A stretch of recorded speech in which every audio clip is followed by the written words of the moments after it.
Adelante.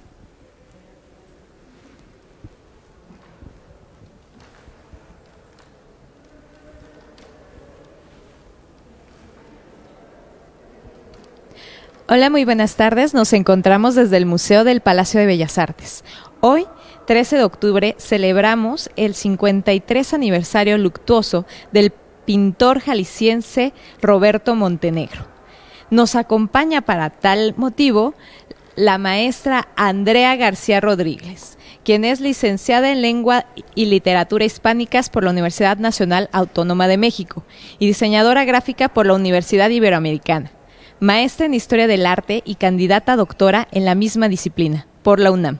Su investigación doctoral aborda las trayectorias intelectuales y artísticas del arte popular en México y Perú en la primera mitad del siglo XX, así como las redes que contribuyeron a su discusión y circulación. Es miembro del Seminario Permanente de Investigación sobre la Revista Americana Latina, Espiral, y profesora de la cátedra en el Tecnológico de Monterrey. Sus áreas de interés abarcan el arte, la literatura de vanguardias y sus relaciones de tensión y diálogos con la cultura popular. Adelante, Andrea. Muchas gracias. Es un gusto estar aquí con ustedes, compartir esta tarde, permítanme acompañarnos mejor así, estar esta tarde con ustedes y presentar este mural detrás de mí de Roberto Montenegro en el 53 aniversario de su fallecimiento, ¿no? Es un momento muy interesante porque además este mural representa muchas cosas. Es como el último resquicio de un proyecto muy amplio, suponemos que es un proyecto ambicioso que incorporaba otros murales y que de todos esos murales este es como uno que queda que nos permite imaginar cómo fueron, ¿no? Entonces, bueno, pensemos un poco en este mural. Quiero que lo veamos detenidamente. Es un mural que retrata a un ángel. Es un ángel que se extiende en el eje vertical, ¿no? Muy alto, y al mismo tiempo traza un eje horizontal con los brazos, ¿no? Con las alas. Vemos que es monumental. Si estuvieran aquí conmigo, sentirían esta sensación de que los come, de que es muy, muy alto. Y al mismo tiempo es simétrico, es lógico, es muy ordenado. Tiene una factura que nos ayuda a sentir inmediatamente el orden, ¿no? En realidad se trata de un torso que muchos autores han asemejado como a una especie de columna griega, ¿no? Si se fijan, tiene rastros en la textura de mármol, entonces hay semejanzas con este material duro, frío, ¿no? Que también se apoya y está reforzado por la estructura como muy organizada de la composición, ¿no? Por otro lado, vemos estas dos deidades del viento, ¿no? Que proyectan un soplo de viento hacia la figura que tenemos al centro y de alguna manera nos hace sentir que la levantan, ¿no? Que levita, ¿no? Es una sensación interesante de movimiento porque en realidad la figura no parece que se está moviendo, es muy estática, ¿no? Pero los dos eolos que tenemos en las esquinas generan esta sensación de cruces muy dinámicos, de diagonales que proyectan diversos planos en la parte del fondo de la figura, ¿no? Eso lo vuelve muy, no, digamos, le da una textura como de mayor profundidad detrás de la figura, ¿no? Al mismo tiempo tiene estos dos elementos, ¿no? Este triángulo invertido y una forma roja vermellón en la parte superior que algunas veces se ha relacionado con los logos de los partidos políticos socialistas de aquella época que usaban frecuentemente estos triángulos invertidos en rojo o en vermellón, ¿no? Son formas que también se han asociado como a la imaginería política, entonces resulta muy interesante como indagar un poco más en qué está sucediendo aquí.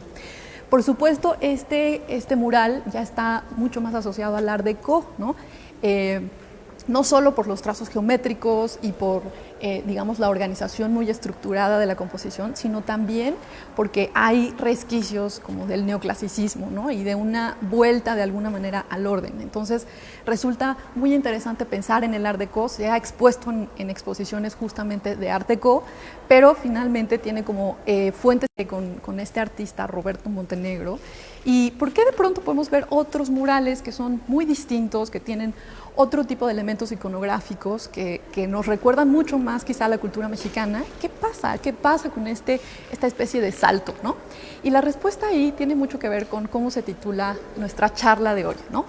Creador de universos lejanos. Este artista justo a 53 años de que falleció, podemos evocar una infinidad de universos que creó, que imaginó de diferente índole y que tenían que ver también con sus viajes, tenían que ver con su formación y también tenía que ver con sus intereses, que fueron muy diversos, fue multidisciplinario en muchos sentidos.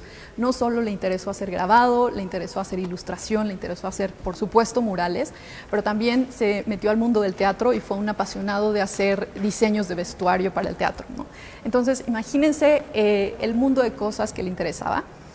Tuvo un periodo, y lo vamos a platicar con más detalle en un momento, pero tuvo un periodo en el que también se interesó por las artes populares, por la cultura mexicana, en el que por supuesto viajó a lo largo y ancho del país para conocer un poco más sobre qué tipo de técnicas se hacían, cómo eran las artes populares, qué formas, colores se podían encontrar en la geografía de nuestro país.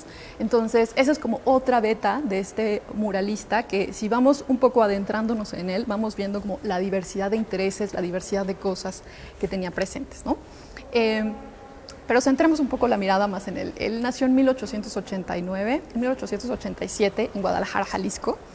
Fue uno de esos hombres muy interesantes, artistas multidisciplinarios que nacieron durante aquella época, que se relacionaron y que después fueron muy importantes para el renacimiento artístico mexicano, ¿no? El denominado renacimiento artístico mexicano. Por ejemplo, José Clemente Orozco, ¿no? O Jorge Enciso, o Doctor Atl, ¿no? Fueron todos estos artistas que de alguna manera transitaron entre el muralismo, el interés también por el arte popular, los viajes a Estados Unidos, diversas formaciones académicas, ¿no? Entonces es muy interesante porque están en un momento en el que la propia Academia de Bellas Artes está en transformación, ¿no? La academia estaba en un momento en el que se le estaba cuestionando cómo se hacía arte, para qué servía, y esa especie como de centralidad solo en lo estético empezaba como a cuestionarse a la luz de tantos procesos políticos en México, ¿no? Que eso también es importante. Entonces, parte de lo que quisiera platicarles es un poco que pensemos cómo este artista de Jalisco, ¿no? Se relaciona con este círculo bohemio, con este círculo de artistas donde surgen muchas ideas. También está José Guadalupe Zuno, por ejemplo, ¿no? Roberto Montenegro es después alumno de Félix Bernardelli. Entonces hay una suerte de entrecruces muy valiosos que de alguna manera resultan muy ricos para estudiar este periodo, para hacer como un zoom en este periodo y tratar de entenderlo mejor.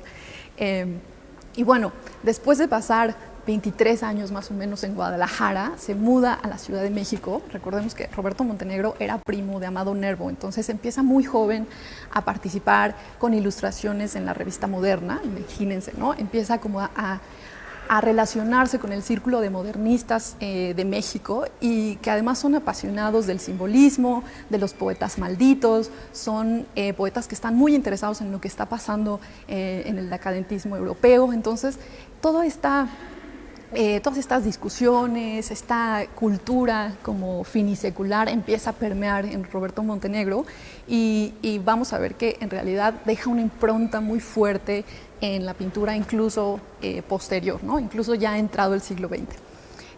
Pero bueno, llega a la Ciudad de México, en 1904 más o menos empieza a estudiar en la Academia de San Carlos, y tiene la suerte, ¿no? O tiene el destino de que le toca una academia que justo está en esta transición que les cuento, ¿no? Es un momento en el que se está transformando, también hay como una especie de relevo generacional y nuevos artistas llegan a dirigir y a dar clases. Entonces esto también de alguna manera mueve y regenera lo que está pasando en el arte mexicano, ¿no? Y muy pronto, en 1905, se gana una beca para irse a estudiar a Europa. Es de alguna manera un privilegio que por supuesto él aprovecha y se va muy emocionado primero a estudiar a España.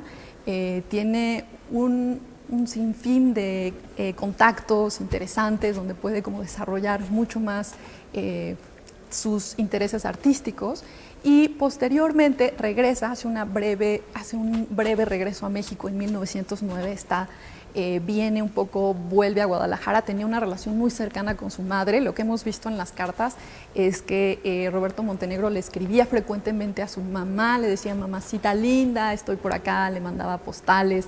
Era como una relación muy cercana, por supuesto, muy familiar. Pensemos que Guadalajara obviamente era un lugar muy tranquilo, muy apacible, no era una ciudad, pero apacible, y de pronto este artista que se va a la Ciudad de México y luego se va a Europa empieza a tener una revolución de nuevos encuentros, ¿no? Sobre todo en el arte, ahí se van a reflejar mucho. Entonces permanece en Europa hasta 1909 y luego ya viene de regreso, está con su mamá, como les cuento, está durante una temporada aquí en México, probablemente un poco menos de 2 años, y luego se vuelve a ir. Se vuelve a ir más o menos en 1912 y va a regresar hasta 1920. Es un periodo ya muy largo en el que va a estar nuevamente en España y luego se va a ir a París, ¿no? Y en París va a ser muy, muy interesante lo que va a encontrar, y en realidad su autobiografía, Planos en el Tiempo, nos cuenta unas cosas muy, muy, muy valiosas, porque es como una forma muy íntima de conocer a este artista que tenía un pie en el siglo XIX, un pie en el modernismo y otro pie en esa revolución artística que se estaba dando en París y en las vanguardias, ¿no? Y estaba este artista tratando de encontrarse, ¿no? De encontrar un rumbo hacia dónde quería ir, ¿no? Por un lado el modernismo lo jalaba, tenía esta beta modernista muy fuerte, tenía tantos contactos y amigos y había colaborado en tantas revistas en una tendencia modernista, y de pronto estaba este mundo cambiando, ¿no? Y las ideas cambiaban y a él le resultaban asombrosas, ¿no? Lo que vemos en su biografía es que está asombrado, pero al mismo tiempo está como intimidado frente a todas estas propuestas. Entonces es muy interesante ver cómo él lucha por aventarse, lucha por integrarse a estas corrientes y tratar de imaginar dentro de ellas, porque al final le estaban dando una beca para formarse, ¿no? Digamos que la segunda parte del periodo ya él empezó a gestionarse económicamente sus gastos, pero la primera parte sí había una expectativa de regresar obra a México, ¿no? Entonces siempre hay esta suerte como de aprender, crear y al mismo tiempo tener que devolver obras para que se vea que estaban trabajando los artistas desde allá, ¿no? Ya en el periodo de París, entonces obviamente pasa por periodos como económicos de mayor austeridad, pero vemos cómo está aprendiendo muchísimo, a pasos agigantados, y ahí vamos a ver también ya algunos de los artistas que están allá, por ejemplo Ángel Zárraga, ¿no? Son artistas mexicanos que también están en su periodo europeo, están aprendiendo, luego Diego Rivera, ¿no? Angelina Beloff, que después va a venir a México, ¿no? Esta artista fantástica que también estuvo que también participó en el teatro y, bueno, por supuesto también fue una esposa de Diego Rivera, pero tenemos como muchos rastros de lo que están haciendo estos artistas, ¿no? Entonces, con ellos está conviviendo Roberto Montenegro. Doctor Atl de pronto llega, visita, le cuenta que un poco qué es lo que está pasando en México, porque por supuesto la situación política en México está cada vez más álgida, ¿no? Y es hasta 1920 cuando Roberto Montenegro se decide a regresarse. Es un momento probablemente muy fuerte porque en 1919, un poquitito antes, había fallecido su primo, ¿no? Amado Nervo, que era un personaje muy cercano, muy querido a él. Entonces es como un momento difícil de muchos cambios, y al mismo tiempo en 1920 regresa a México, ¿no?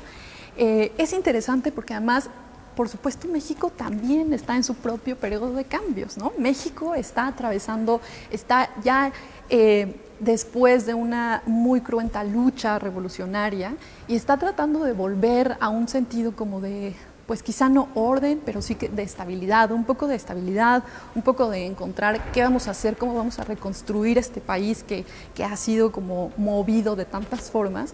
Y varios de los artistas son convocados. Lo que se dice acá es que vengan los mejores hombres a intentar reconstruir este país, y regresan varios de estos artistas con esa intención, justo con la intención de contribuir en la forma en la que puedan, y por supuesto en el arte es una de las formas en las que encuentran mayores asideros, pero de alguna manera Roberto Montenegro también se siente implicado, se siente atraído a participar en esta renovación y regresa en 1920, ¿no? Y ahí empieza lo que podemos entender como otra etapa, una etapa distinta, ¿no?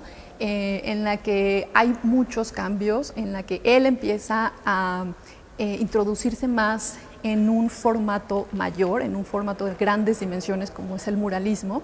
Ya lo había probado en Mallorca, había hecho un primer mural que quedó allá en el Círculo Mallorquín y es una primera exploración de esta monumentalidad, pero regresa a México y es comisionado por José Vasconcelos para hacer un primer mural dentro de esta idea de la renovación, dentro de esta idea de la reconstrucción del país después del proceso posrevolucionario, ¿no? Entonces, Roberto Montenegro empieza este mural en el antiguo colegio de San Pedro y San Pablo, es el Árbol de la Ciencia, un mural igual que provoca pensar tanto en elementos modernistas, en elementos muy clásicos, como es el árbol, y que por supuesto los invito a recorrerlo. Son este tipo de cosas que vemos aquí en el centro que tenemos como, de alguna manera uno puede hacer un recorrido y visitar estos murales y sentir como que se traslada en el tiempo. Y bueno, entonces empieza a hacer este mural. A José Vasconcelos no le encanta este mural, el diseño, porque hay un personaje, se cree San Sebastián, que está semidesnudo, hay ahí algunas connotaciones que no resultan del todo del agrado de Vasconcelos, y entonces tiene que hacer un cambio, lo transforma en una especie de guerrero medieval que está rodeado por 12 figuras femeninas, ¿no? y que se nutre, por supuesto, de elementos de la lista, ¿no? Y estos dos momentos parece como si fueran uno detrás del otro, pero en realidad no, en realidad son simultáneos prácticamente, porque el mismo impulso nacionalista del país lo exige, ¿no? Todo lo que se está siendo volcado hacia pensar el contexto nacional. Entonces, esta etapa decorativa y modernista se sobrepone con una etapa nacionalista, y los murales que les menciono, ¿no?, tienen ya esos elementos, sobre todo el Árbol de la Ciencia. Si bien tenemos figuras femeninas que se despliegan un poco como las horas, ¿no?, en esta idea del tiempo y el hombre, estas figuras también soportan objetos, sostienen unos objetos que podemos hacer la alusión al arte popular. Entonces, este es un momento muy interesante porque Roberto Montenegro regresa a México y se empieza a interesar en la cultura mexicana, ¿no? Es como una especie de volver a un lugar después de 10 años prácticamente que no conoces ese lugar, y ese lugar ya se transformó por completo, es otro país, ¿no? Entonces, lo que sucede es que Roberto Montenegro empieza a viajar, empieza a conocer con mayor profundidad el país para entender qué está pasando y qué es lo que está sucediendo. Participa, ahí empieza a coleccionar arte popular. Su colección de arte popular, que ha sido expuesta aquí en el Museo de Bellas Artes, también es una exposición interesantísima, que está una parte resguardada en el Centro Cultural Cabañas, otra parte está acá en la Ciudad de México, en el Cencropan. Es una colección compleja y muy valiosa porque nos muestra además como qué es lo que estaba sucediendo en el arte popular en esa época, ¿no?, que por supuesto también ha tenido transformaciones. Entonces, él se empieza a interesar en toda esta cultura popular mexicana, ¿no? No solo eso, empiezan a pensar en cuáles son las técnicas, y un poco eso lo vemos en ese mural de San Pedro y San Pablo, porque tenemos elementos orgánicos, una especie como de plantas decorativas que nos recuerdan mucho a la cerámica de Tonalá, nos recuerdan mucho a formas cerámicas del Bajío, ¿no? Entonces, los invito también a ver eso. Es un edificio muy valioso en muchos sentidos, además fue una iglesia, entonces tiene un montón de historia en sí mismo, y luego además tiene todo este proyecto muralista que hasta hoy podemos ver, ¿no? Entonces, bueno, en ese momento justo tenemos como estos dos periodos, el modernista, el nacionalista, y luego este periodo nacionalista va a abarcar más o menos hasta 1928. En 1928, que justamente es cuando tenemos la creación de este mural, empieza a transformarse la tendencia y se empieza a volver mucho más geométrica. Entonces, por eso ahí marcamos como este periodo más Art Deco, ¿no? Y este periodo va a durar más o menos hasta los años 40, cuando digamos que el Estado deja de financiar propiamente los murales y el financiamiento empieza a venir de las iniciativas privadas, ¿no? Y son hoteles, son bancos los que comisionan murales al artista. Entonces es otra época, esta época va a durar prácticamente hasta la muerte del pintor en 1968. Entonces es un periodo que también nos habla de cómo se transforma la economía y la relación entre la política y el arte de Estado en México. Entonces esa parte también es muy valiosa, nos permite ver un poco cómo estos artistas que están pensando en la reconstrucción en los años 20, en el renacimiento del arte en México, tienen que explorar otras vetas, ¿no? Y a finales de los 20 empiezan a hacerlo, empiezan a irse hacia otras tendencias, empiezan a abrirse de alguna manera y a buscar, a experimentar con otros elementos. Entonces, de ese momento, justo de ese momento, es este mural que, ¿no? 1928. Por eso, de alguna manera, resulta tan valioso como lo que nos muestra, ¿no? Además de ese proyecto que podemos imaginar que alguna vez existió y que en 1965 se trajo aquí a Bellas Artes para resguardarlo, para mostrarlo y bueno, para que lo disfrutemos cada que vengan acá. Los invitamos a disfrutarlo, pues ahora sí, cuando quieran. Es un mural valiosísimo y que también nos permite imaginar justamente esos universos lejanos que Roberto Montenegro creó. Muchas gracias. Ahora vamos a... Muchas gracias, Andrea. Pasamos a una serie de preguntas. Le recordamos al público que si quieren dejarnos su pregunta, adelante. Victoria Martínez, ¿cómo podemos entender su periodo simbolista y el diálogo que establece o no con las artes populares? Esa es una pregunta valiosísima. Muchas gracias por esta pregunta. Creo que tiene mucho que ver con una contradicción que no necesariamente se resuelve, ¿no? Son artistas que están imbuidos de este mundo simbolista, de este mundo que cree en los mundos lejanos, que de alguna manera se fugan, ¿no? Eso es lo que pasa en estos universos, se fugan los artistas hacia otros universos, y de pronto en el arte popular lo que vamos a ver es que también hay una fascinación con la forma, también hay una fascinación con los elementos orgánicos, con los mundos, pero tiene un sustrato muy distinto que tiene que ver con lo que está sucediendo en México, ¿no? Con la creación de personas, ¿no? Parte de lo que sucede es que empezamos a entrar en contacto con los creadores, ¿no? ¿Quiénes son los creadores? Y quizá en el simbolismo hay más bien un desapego de lo que está sucediendo en el mundo, ¿no? Mientras que cuando se interesan en el nacionalismo y en el arte popular, se tienen que enterar de lo que está pasando, se tienen que comprometer con la época, ¿no? Entonces sí hay una especie de contradicción que no siempre se resuelve, lo vamos a ver, ellos lo intentan, ¿no? A veces lo resuelven porque siguen creando formas muy estilizadas, muy, digamos, de otros mundos, muy fantásticas y fantasiosas, pero con elementos orgánicos del arte popular. Así es como a veces lo resuelven. Pero lo que vamos a ver es que estos artistas están constantemente en lucha para tratar de entender esos mundos, ¿no? El arte y la realidad nacional. Muchas gracias. Andrea, quería preguntarte, ¿cuál fue la relación de Montenegro con Vasconcelos ahora que estamos en celebraciones del muralismo y su papel dentro del movimiento? Muchas gracias, Julio, y aprecio mucho además que Julio esté aquí en línea, porque es alguien que estimo mucho y fue parte de la invitación para estar acá.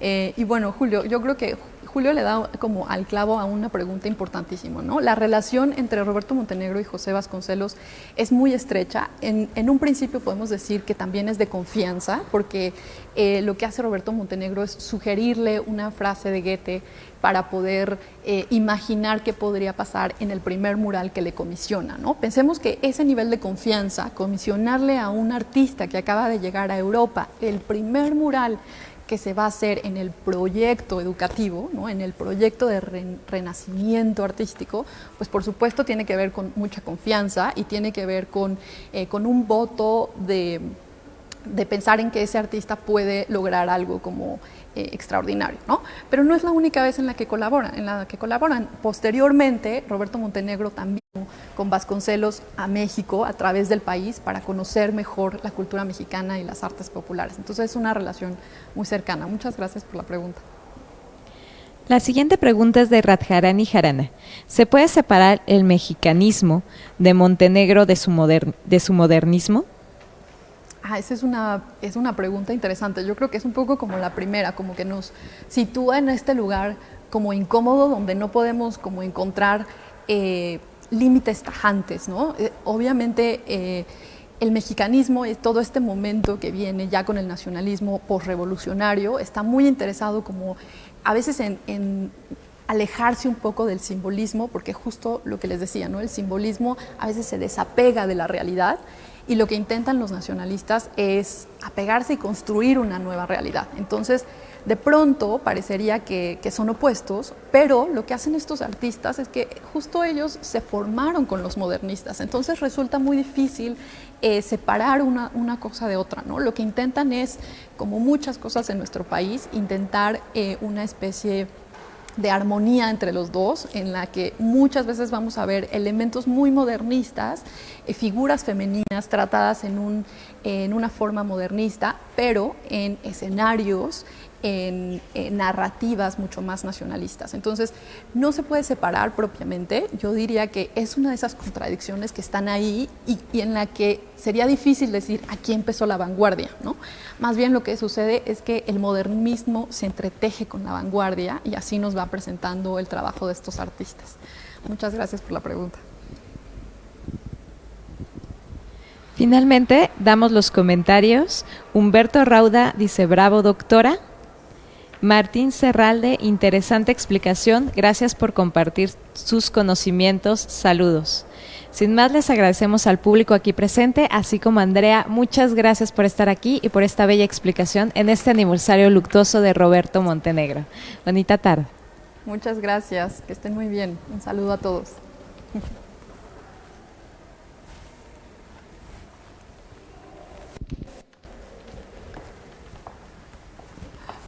Gracias. Como ya no sabía si me iba